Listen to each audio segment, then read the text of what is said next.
নমস্কার বন্ধুরা, আমি অনিন্দিতা আপনাদের সকলকে স্বাগত জানাচ্ছি। আশা করি আপনারা সবাই খুব ভালো আছেন। আজকে আমি ছোলার ডাল আর এঁচড় দিয়ে দুর্দান্ত স্বাদের দুটো রেসিপি আপনাদের সাথে শেয়ার করব। তো প্লিজ বন্ধুরা পুরো ভিডিওটি দেখতে থাকুন। আজকের রেসিপির জন্য এখানে আমি ছোলার ডাল নিয়েছি। 100 গ্রাম ছোলার ডাল ভালো করে ভিজিয়ে নিয়েছি। ভিজিয়ে এখন কিন্তু বেশ নরম হয়ে গেছে। আর এই ডালটা কিন্তু বেশ ভালো করে ভিজিয়ে নরম করে নিতে হবে। এখানে আমি 250 গ্রাম পরিমাণে এঁচড় নিয়েছি। আর এঁচড়টা দেখুন একদম ডুমো ডুমো করে কেটে নিয়েছি। এঁচড় আর ছোলার ডাল যদি বেশি বানাতে ইচ্ছে হলে পরিমাণটা বাড়িয়ে দেবেন।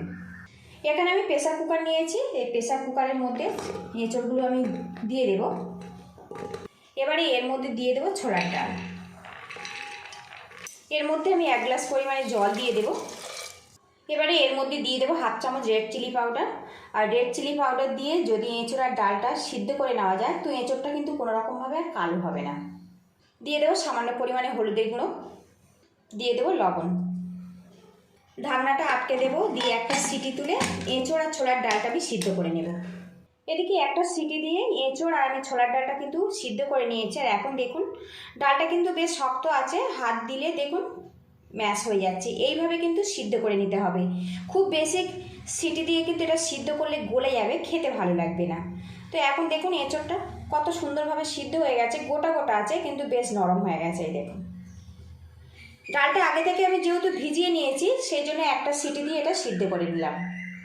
এবার এখান থেকে কিছুটা এঁচড় আর কিছুটা ডাল আমি সাইড করে দেব, আর কিছুটা আমি এখন রান্না করব। এদিকে আমি কড়াটা গরম করে নিয়েছি, আর এর মধ্যে দিয়ে দেবো সাদা তেল। আর আজকের এই রেসিপি আমি সাদা তেলে বানাচ্ছি। তেলটা ভালো মতো গরম হয়ে গেছে। এর মধ্যে দিয়ে দেবো গোটা গরম মশলা। এখানে আমি 1 টুকরো করে গোটা গরম মশলা ব্যবহার করলাম। এদিকে দেখুন ফোড়নটা কিন্তু রেডি হয়ে গেছে। এবার এর মধ্যে দিয়ে দেবো পেঁয়াজ কুচি। এখানে একটা বড় সাইজের পেঁয়াজ ছোটো করে কুচিয়ে নিয়েছি, সেটা দিয়ে দিলাম। এবার এর মধ্যে দিয়ে দেবো রেড চিলি পাউডার, আর দিয়ে দেবো সামান্য পরিমাণে লবণ। পেঁয়াজটা আমি ভাজা ভাজা করে নেব। এদিকে পেঁয়াজটা কিন্তু বেশ লাল লাল করে ভেজে নিয়েছি। এবার এর মধ্যে 1 চামচ পরিমাণে আদা রসুন পেস্ট দিয়ে দিলাম।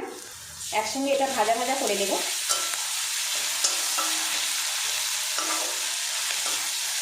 পেঁয়াজ রসুনটা ভালো করে ভেজে নিয়েছি। এবার এর মধ্যে দিয়ে দেবো গ্রেট করা টমেটো। আরও কিছুক্ষণ এটা নাড়াচাড়া করে নেব। অন্য একটা কড়া নিয়েছি, আর এর মধ্যে সামান্য পরিমাণে সাদা তেল দিয়েছি। এবারে এখানে সিদ্ধ করা এঁচড়গুলো আমি তেলের মধ্যে দিয়ে দেব। এঁচড়গুলো আমি উল্টে পাল্টে একটু ভাজা ভাজা করে নেব, তাহলে কিন্তু ওই এঁচড় দিয়ে ছোলার ডালের রেসিপিটা খেতে অনেক বেশি ভালো লাগবে।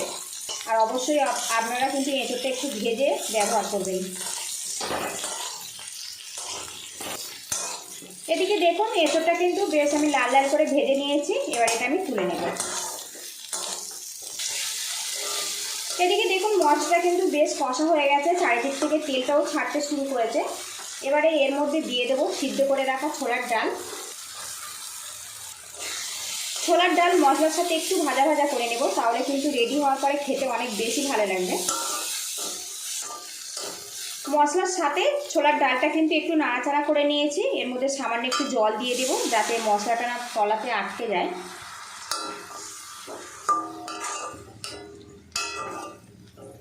এবার এর মধ্যে দিয়ে দেবো 1/2 চামচ জিরে আর ধনের গুঁড়ো। দিয়ে দেবো ঝাল লঙ্কার গুঁড়ো, যতটা ঝাল পছন্দ করেন সেই মতো অ্যাড করতে হবে। দিয়ে দেবো 1/2 চামচ পরিমাণে হলুদের গুঁড়ো। দিয়ে দেবো সামান্য পরিমাণে চিনি। দিয়ে দেবো স্বাদ মতো লবণ। মশলাটা আরও কিছুক্ষণ কষিয়ে নেব। আর বন্ধুরা আপনারা যদি চান তো এখানে সামান্য পরিমাণে আলু ব্যবহার করতে পারেন। বেশ কিছুক্ষণ ডালের সাথে কিন্তু মশলাটা আমি কষিয়ে নিয়েছি। এবারে এর মধ্যে দিয়ে দেবো ভেজে রাখা এঁচড়গুলো।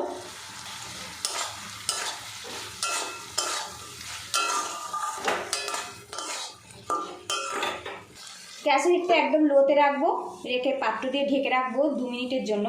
ঢাকনাটা খুলে নেব। আর এখন দেখুন চারিদিক থেকে কিন্তু তেলটা বেশ আলাদা হয়ে গেছে। আর একটু নাড়াচাড়া করে নেব। এঁচড় আর ডালের সাথে কিন্তু মশলাটা বেশ করে আমি কষিয়ে নিয়েছি। আর এখন কিন্তু খুব সুন্দর একটা গন্ধ বেরিয়েছে। এবারে এর মধ্যে দিয়ে দেবো গরম জল। আর অবশ্যই বন্ধুরা গরম জল দেবেন। আর এই রেসিপিটা কিন্তু মাখা মাখা হবে, তবে খেতে ভালো লাগবে। খুব বেশি পাতলা ঝোল হলে ভালো লাগবে না। ডাল আর এঁচোড়টা যেহেতু আগে থেকে সিদ্ধ করা আছে, খুব কম সময়ের মধ্যে কিন্তু এই রেসিপিটা রেডি হয়ে যায়। এদিকে দেখুন গ্রেভিটা কিন্তু বেশ ফুটে গেছে। গ্যাসের হিটটা আমি একদম লো টু মিডিয়ামে রাখবো। এবারে এখানে 2টো লঙ্কা নিয়েছি, একটু ফাটিয়ে দিব। আর বন্ধুরা, লবণ যদি কম মনে হয় তো এই সময় অ্যাড করে দিতে পারেন।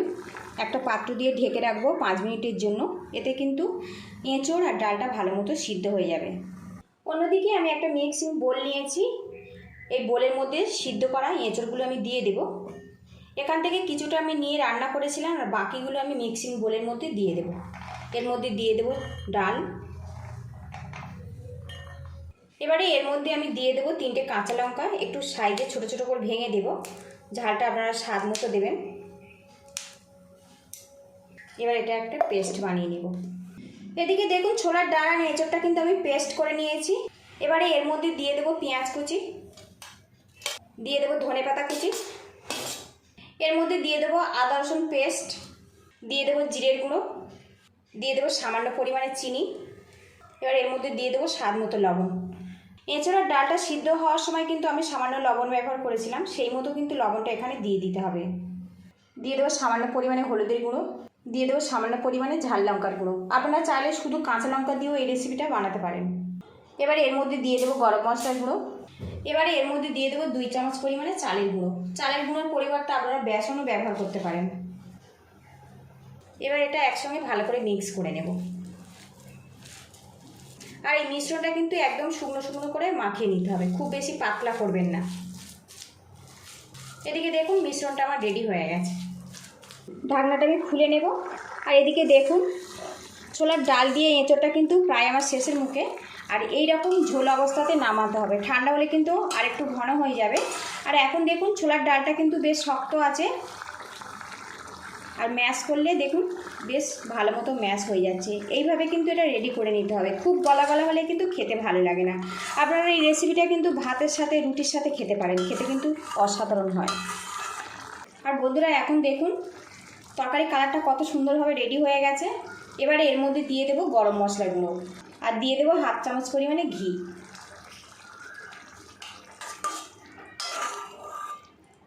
এটা ভালো করে আমি মিক্স করে নিয়েছি। গ্যাসের হিটটা বন্ধ করে দেব। আর তৈরি হয়ে গেল ছোলার ডাল দিয়ে এঁচোড়। তো বন্ধুরা আপনারা কমেন্ট করে জানাবেন কেমন হয়েছে। এবার এটা আমি নামিয়ে নেব। আর এই রকম অল্প অল্প ঝোল থাকবে, সেই মতো কিন্তু রেডি করে নিতে হবে। খেতে কিন্তু অসাধারণ হয়। তো দেখুন বন্ধুরা,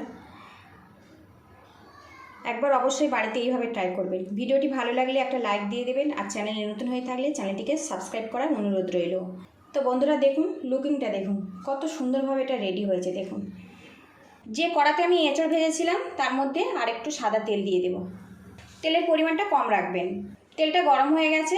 এবারে এখানে যে এঁচোড়টা আমি মেখে রেখেছিলাম সেটা এইরকম গোল গোল করে নিয়েছি। এবার এগুলো আমি ভাজা ভাজা করে নেব। আরও একটা দিয়ে দেব।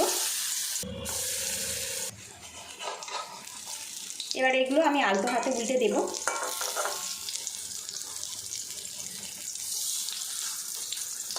আপনারা কিন্তু এইরকম টিকিয়ার শেপে এগুলো ভেজে নিতে পারেন, কিংবা গোল গোল করেও ভেজে নিতে পারেন।